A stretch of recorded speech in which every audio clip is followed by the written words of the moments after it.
नमस्कार. फक्त योजना या यूट्यूब चॅनलवर मी ओमकार सर्वांचं हार्दिक स्वागत करतो. आरटी प्रवेश प्रक्रियेसंदर्भात प्रॉपर माहिती आपल्या चॅनलवरती दिली जाते. आता आपण कालच व्हिडिओ दिला होता. तर आरटी प्रवेश प्रक्रियेसंदर्भात 30 तारीख आहे. पहिल्या निवड यादीमध्ये ज्या पालकांच्या पाल्यांची नावं आलेली आहेत अशांना कागदपत्र पडताळणीसाठी मुदतवाढ देण्यात आली होती आणि साधारणतः आत्तापर्यंत पोर्टलवरती 70,000पर्यंत अर्ज कन्फर्म झालेले आहेत आणि याच्यामध्ये मुदतवाढी संदर्भातली घोषणा पोर्टलवरती झालेली आहे. म्हणजेच लक्षात घ्या की आरटी पोर्टलवरती तुम्ही सध्या मुदतवाढ होणार का, आपण सांगितलेलंच होतं की पालकांचे अर्ज लक्षात घेता आरटी प्रवेश प्रक्रिया ही अशीच राबवली जाते. पालकांना मुदतवाढ वारंवार दिली जाते.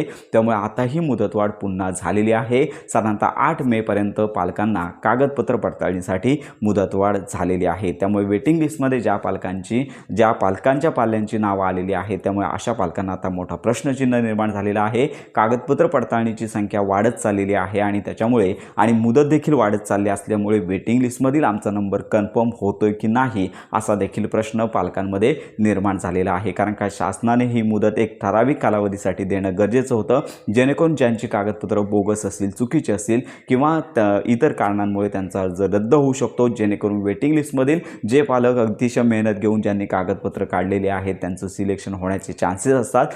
तर लक्षात घ्या की ज्या पालकांचं वेटिंग लिस्टमध्ये नाव आहे अशा पालकांसमोर मोठा प्रश्न आहे. वेटिंग लिस्टमध्ये नाव आहे म्हणजे अजून 8 दिवस थांबायचं. इतर शाळा आहेत त्या सुरू झालेल्या आहेत. मग आमच्या पाल्याचा प्रवेश करायचा की नाही, वेटिंग लिस्टच्या आरटीच्या प्रतीक्षेवर राहायचं का असा प्रश्न निर्माण झालेला आहे. त्यामुळे लक्षात घ्या की वेटिंग लिस्टमध्ये ज्यांची नावं पहिल्या प्राधान्यक्रमानुसार आहेत त्यांनी प्रतीक्षा करा. पोर्टलवरती शाळानुसार याद्या चेक करा.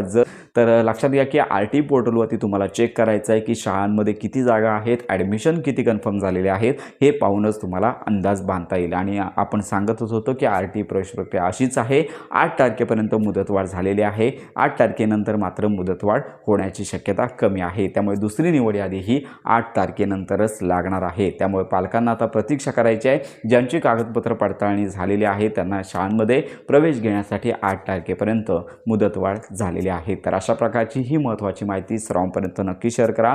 योजनासंदर्भात खात्रीशीर माहितीसाठी आपल्या फक्त योजना या यूट्यूब चॅनलच्या कनेक्टमध्ये राहा.